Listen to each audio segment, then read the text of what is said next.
How to renew your season ticket using the UTS mobile application.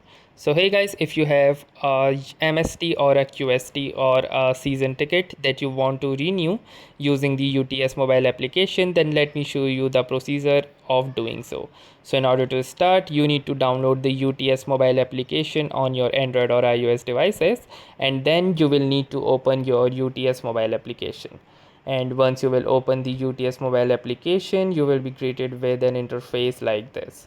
Now in this interface, you can see this particular tab over at the right hand side that says season ticket. So simply click onto the season ticket button, and from here you have two further options, which are paperless and paper travel.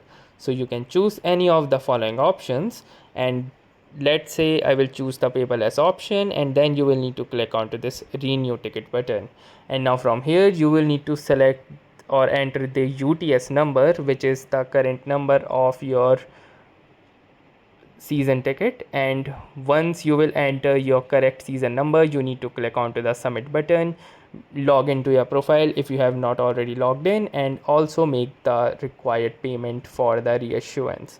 And once you will click and once you will pay the entire sum of charges, your ticket will be renewed and you can use it as up till you want. So that was all for this tutorial. Thanks for watching and have a nice day.